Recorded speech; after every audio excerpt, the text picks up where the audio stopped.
Ahora sí. Bueno, jóvenes, entonces, para recapitular, ¿no? Bueno, hay que tener en cuenta que en la naturaleza, ¿no?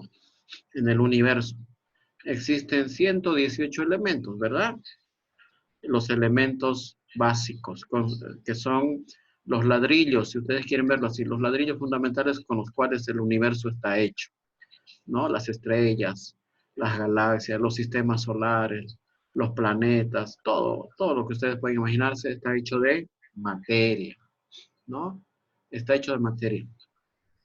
Y si nosotros nos fijamos en una tabla periódica, existen más o menos 118 elementos, ¿no? Empezando por el más livianito y el más abundante además de todo el universo, que es el hidrógeno, ¿ya?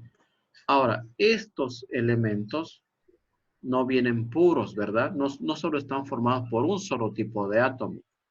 Por ejemplo, al hidrógeno como lo conocemos, el hidrógeno, jóvenes, está formado por, ¿no? Está formado Por por metal. una mezcla de 3 tipos de átomos llamados isótopos, ¿no? ¿Sí? Para no ir muy lejos, este ejemplo, ¿no? Del hidrógeno. Está formado por el protio, miren la abundancia, es muy abundante el protio, el hidrógeno común.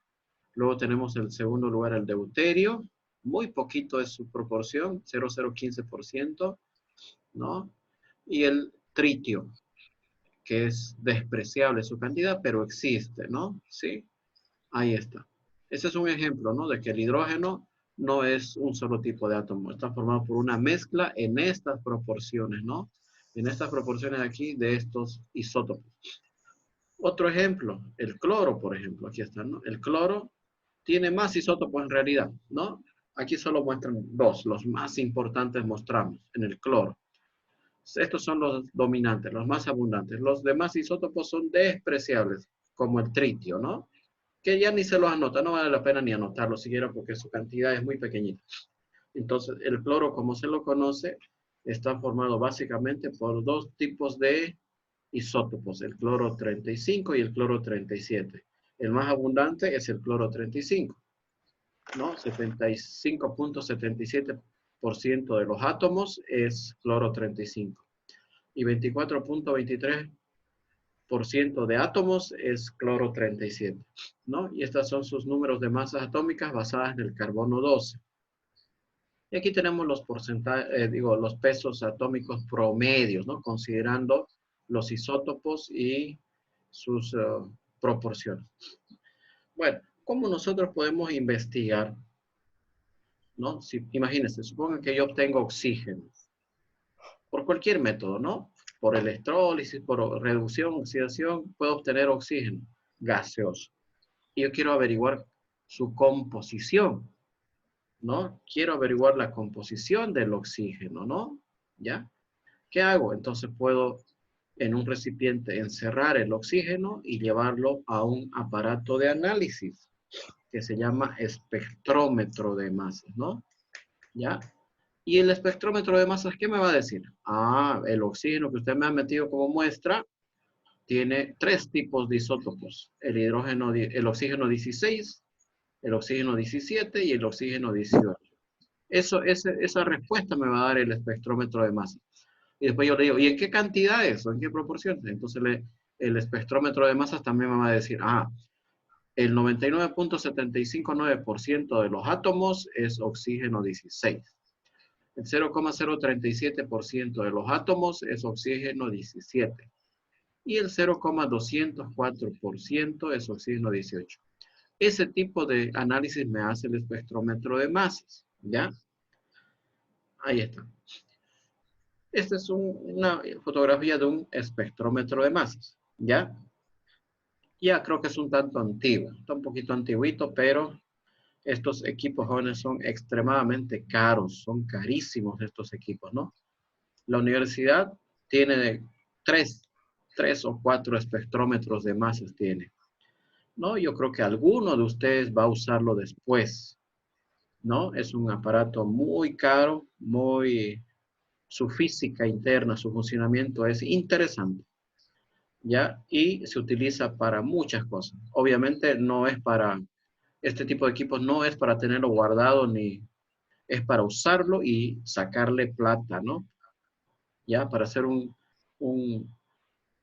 servicio a la sociedad, donde hay en los laboratorios, la universidad tiene sus laboratorios y cualquier empresa que quiera hacerle un análisis a alguna muestra, la universidad le presta el servicio y este equipo le permite hacer ese análisis, ¿no? Y este equipo también se puede utilizar para estudiar los isótopos de los elementos.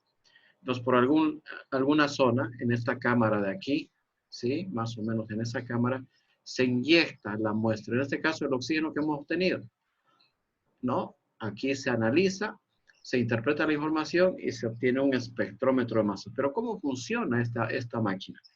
Les voy a explicar aquí con el siguiente diagrama, una explicación, espero que sea lo más simple posible. Aquí está.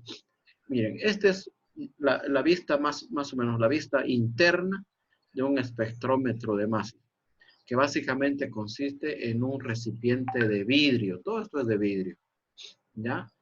Parece una pipa, ¿no? ¿Sí? Un recipiente de vidrio, ¿ya? Contiene tres cámaras, ¿no? Esta cámara es la cámara de la muestra. Esta zona de aquí, ¿no? Esta cavidad es donde se introduce la muestra que quiero analizar. La otra cámara, esta de acá, es la cámara de ionización y aceleración de partículas. Esta parte curva es la zona de deflexión, ¿ya? En donde las partículas adquieren cierta curvatura. En la cámara de deflexión, en esta zona, existe un imán potentísimo, ¿no? Un imán redondo, por abajo y por encima, con las caras opuestas, de norte a sur, ¿no? Un imán de neodimio podría ser. Y al finalizar la cámara de deflexión, hay un detector electrónico, un sensor electrónico que detecta corrientes eléctricas, ¿ya? Y estos jóvenes, este equipo viene conectado por una interfase a la computadora. La computadora analiza toda esa información y obtiene una figura. Fíjense, esta figurita acá se llama espectrograma. Espectrograma. Y el análisis de esta figurita es importante, analizar el espectrograma, ¿no? ¿Sí? Tiene una figura muy parecida a, los latidos del corazón, ¿no? A los electrocardiogramas. Ya vamos a ver eso ahorita, pero volvamos acá, ¿no? Listo, entonces miren, es aquí donde yo introduzco mi muestra. Si yo he obtenido oxígeno en el laboratorio, entonces meto mi oxígeno aquí adentro, ¿ya? El oxígeno. Y este oxígeno no es puro, ¿verdad? Está formado por 3 átomos, 3 tipos de oxígeno, 3 hermanitos de oxígeno. A un alto vacío. Fíjense, la presión es muy bajita, 10 a la menos 2 milímetros de mercurio. Es una presión extremadamente baja, ¿no? Esta camarita se calienta, el gas se expande y es obligado a pasar por esta rendijita. Los átomos de oxígeno gaseosos pasan por esta rendijita, ¿no? Es como una especie de, ¿no? De cañoncito de átomos de isótopos de oxígeno que salen por aquí, ¿ya? Y aquí hay un electrodo de repulsión, en donde estas partículas, las más ligeritas, las más rápidas, pasan a través de un huequito, ¿ya? Y miren, la presión aquí todavía es mucho más baja, ¿no? 10 a la menos 7 milímetros de mercurio, mucho más baja. Es por eso que la muestra va a siempre pasar de esta cámara a este lugar, debido a las diferencias de presión.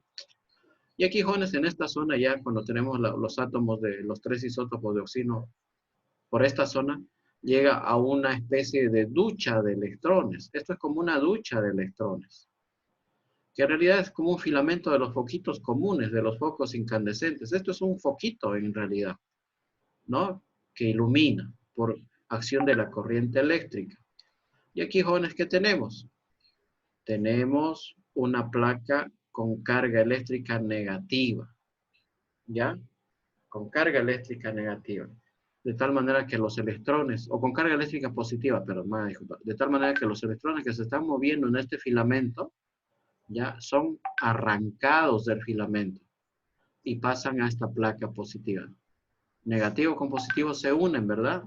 Entonces todo el tiempo hay un chorrito de electrones saliendo del filamento hacia esta placa positiva. Con un alto voltaje, ¿no? Unos 20.000 voltios por lo menos para poder arrancar los electrones y hacer que los electrones salgan de ahí. Y se obliga a los átomos de los isótopos a pasar a través de esa lluvia de electrones. ¿No? Y esos átomos jóvenes son golpeados por los electrones. Por lo tanto, adquieren carga eléctrica. Adquieren carga eléctrica. Entonces, estos átomos, estos gases de oxígeno, digamos, ¿no? Se forman y se ionizan aquí en esta zona. Se ionizan formando oxígeno en estado de plasma, ¿no? Miren el cambio de color. Aquí tenemos oxígeno sin carga, los tres tipos de isótopos, y aquí ya tenemos oxígeno iónico, cargado. ¿Por qué? Porque los electrones le dan carga eléctrica. Aquí tenemos otras placas de aceleración que hacen que estos iones de oxígeno adquieran una alta velocidad y se escurran por estos espacios de aquí, por estas rendijas. Y aquí los átomos de oxígeno se mueven a una velocidad extremadamente alta, muy alta, debido a estas placas aceleradoras. ¿Ya? También muy parecidas a esta acá, ¿no? Sí, que tiene un voltaje de más o menos 20.000 a 50.000 voltios. Como son negativos los iones y estos son positivos, los atraen rápidamente y se aceleran los átomos, los isótopos de hidrógeno. De tal manera que aquí yo tengo un rayo, si quieren, ¿no? Un rayo de átomos de isótopos de oxígeno, ¿no? Y que tienen que pasar a través del campo magnético, del imán. Pero acuérdense que estos átomos están cargados con electricidad, ¿no? Tienen carga eléctrica, son iones. Y son afectados por el imán, ¿no? El imán. No sé si alguna vez han hecho, pero no lo vayan a hacer muy seguido. Cuando han agarrado un imán y se han ido a su televisor antiguo, el televisor de, ¿no? Los televisores gorditos, no los últimos televisores, ¿no? Los televisores gorditos, esos tienen cañones de electrones. Cuando ustedes le acercan el imán a la pantalla, se decolora y hasta se deforma la imagen. Eso pueden hacer un ratito nomás. Si lo hacen mucho tiempo, se puede quedar dañado su televisor antiguo. Entonces, lo mismo pasa, jóvenes, con los átomos de oxígeno, ¿no? Que al pasar por el campo magnético se separan. Si fuese oxígeno, se separarían en 3 trayectorias, ¿no? Debido a su inercia, ¿no? Debido a la inercia. Entonces, aquí es como si tuviésemos tres tipos de átomos, los más livianos y los más pesados, ¿no? ¿Sí? En el caso del oxígeno, a ver, fíjense acá. En el caso del oxígeno, el más pesado es el oxígeno 18 y el más liviano es el oxígeno 16. Entonces, debido a su inercia, ya el oxígeno 18 adquiriría esta trayectoria y el oxígeno más livianito esta otra. Y el oxígeno intermedio vendría por acá. Entonces, ¿qué hace el imán? Separar los 3 isótopos. Eso es lo que hace. Los 3 o los 2 o los 5, no importa qué cantidad de isótopos, los separa, ¿no? Pero eso debido a su masa. Los más pesados les cuesta torcer. Entonces, este sería el oxígeno 18. Y los más livianos se tuercen rapidito, el oxígeno 16. Y los intermedios, más o menos van por el medio. Entonces, ese es el objetivo del imán. Separar los isótopos, en este caso del oxígeno, ¿no?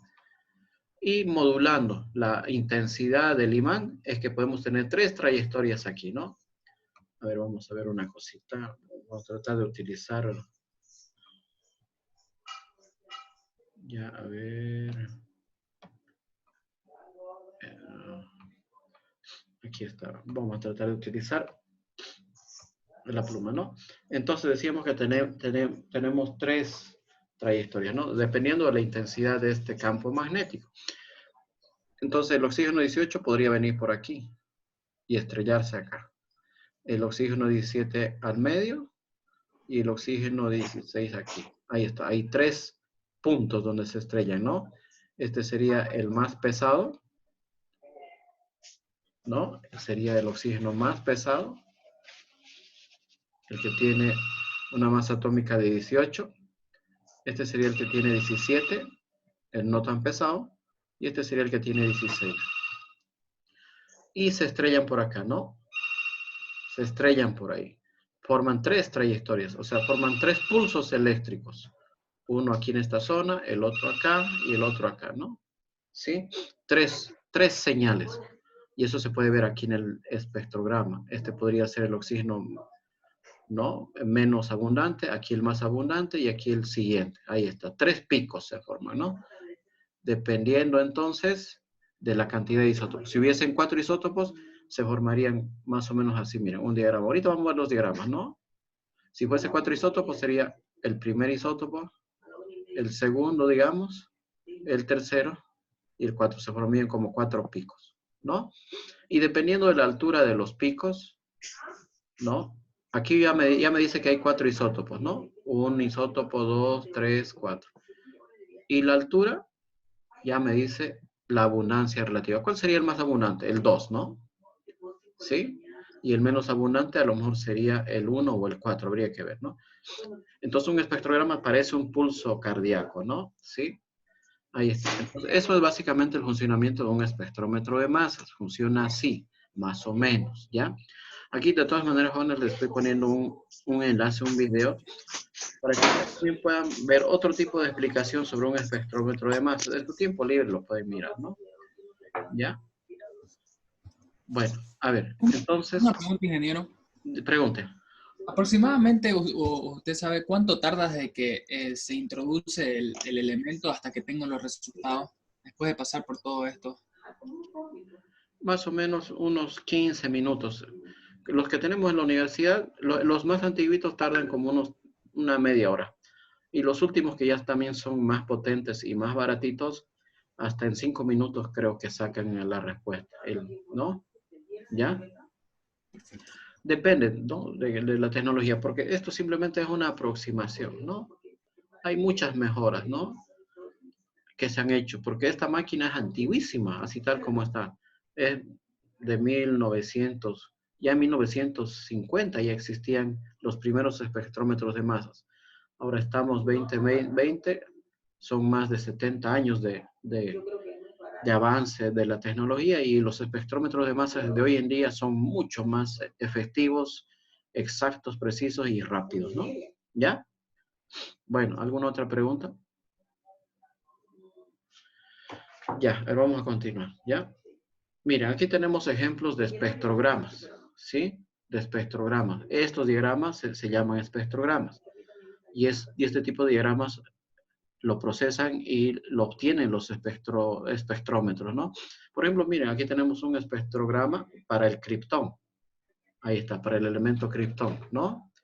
Ya, aquí me dice que tiene varios isótopos, ¿no? Un isótopo 78, un isótopo 80, un 82, ¿no? Aquí a lo mejor este es un 83, ¿no? Un 84, el más abundante, fíjense, el isótopo 84, el criptón, y el isótopo 86. Entonces, al menos tiene 1, 2, 3, 4, 5, 6 isótopos el criptón, ¿no? ¿Y cuál es el más abundante? El criptón 84. Y el menos abundante, el más escaso, el criptón 78, ¿ya? Y aquí tenemos, fíjense, la intensidad de corriente que detecta ese detector electrónico, ¿no? Se mide por intensidad de corriente. Y el más intenso es el más abundante, el criptón 84, ¿ya? Entonces, con ayuda de este espectrograma, yo puedo averiguar qué isótopos hay. Ah, 6 isótopos. ¿Y cuánto es su proporción? Este es el más abundante, luego le sigue después este en tercer lugar. Estos dos casi tienen la misma proporción y el más escaso es este de acá, ¿no? Ahí está. Aquí tenemos, fíjense, otro espectrograma del mercurio. Del mercurio, por ejemplo, en estado gaseoso. El mercurio es un metal líquido, ¿no? ¿Sí? Pero metido en el espectrograma de masa se convierte en gas y se lo puede analizar también.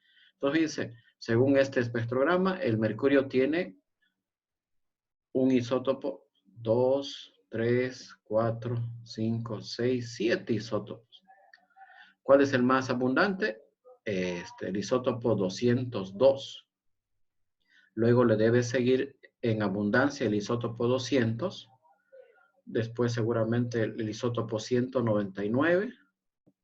en tercer lugar. En cuarto lugar, el isótopo 201, ¿no? Después el 204, casi no hay mucho de 198 y de 196 casi cero, despreciable. Entonces, fíjense, tiene al menos, según este análisis del espectrograma, tiene 7 isótopos el mercurio, ¿no? Y el más abundante es el isótopo 202, ¿ya? Fíjense, ¿qué es lo que estamos aprendiendo? A leer espectrogramas, en otras palabras, ¿ya? Sigamos a ver. Ya, miren, ¿no? Entonces, el espectrómetro de masas, ¿qué me va a decir? Primero me va a decir qué isótopos hay. Ahí está. Después me va a decir qué tan abundante es cada isótopo. Eso se llama abundancia relativa. ¿Sí? Abundancia relativa. Ese nombre tiene las proporciones. Y es por conteo de átomos, ¿no? ¿Sí? Si yo tuviese, miren, ¿no? Me voy a imaginar, si yo tuviese 100 átomos o 100 moléculas también, depende de ustedes, ¿no? Ahí está, 100 átomos o moléculas también, no hay problema. ¿No? De oxígeno. Y pudiese yo separarlas, ¿no? ¿Ya? Entonces, 99,76, aunque en fracciones no se puede interpretar, ¿no? Podríamos multiplicarlo por 1000. A ver, vamos a hacer lo siguiente. Miren, vamos a ver. Lo voy a borrar esto. Ya, entonces, lo que vamos a hacer es lo siguiente, ¿no? Por 1000. Si tuviese 10.000 átomos, ahí está, ¿no? O moléculas, si quieren, de oxígeno, ¿no? De estos 10.000 moléculas, 9.976 serían oxígeno 16. ¿Ya? ¿De acuerdo? Esto 0,03 por 10.000. A ver, eso me va a salir 30, ¿no? Si no me equivoco. 30 sería oxígeno 17. Y 210, si no me equivoco, serían oxígeno 18. Ahí está, ¿no? A ver, ahorita lo vamos a comprobar.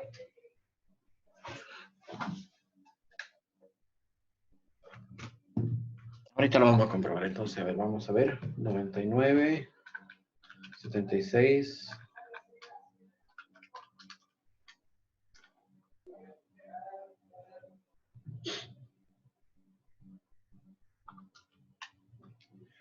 Sí, 9.976 serían oxígeno 16.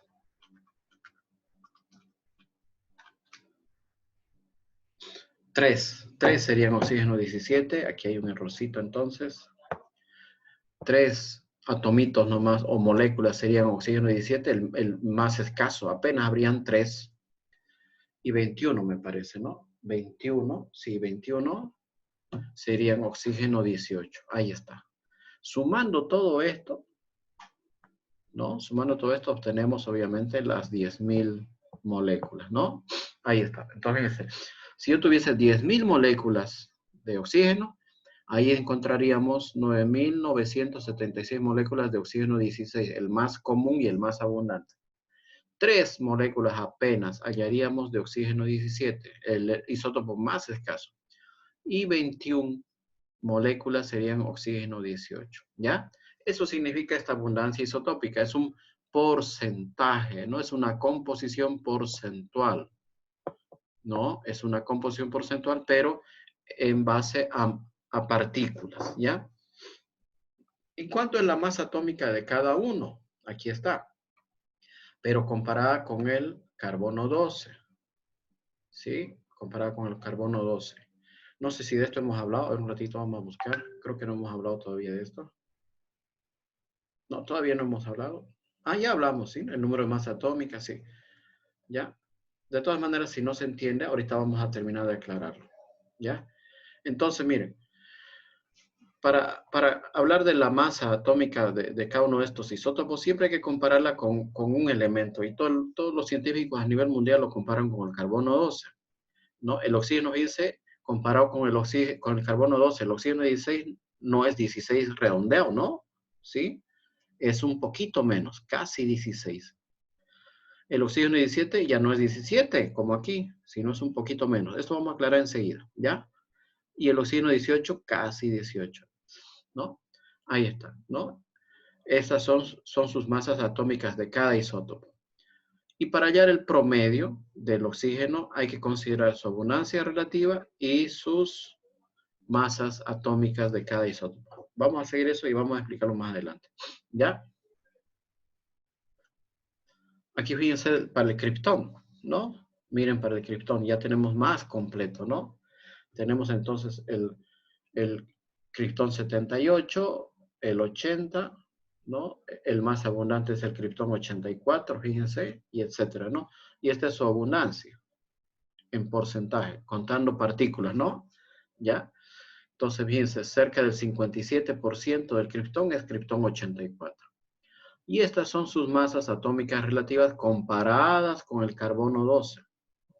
Ya, fíjense que no son números enteros, ¿no?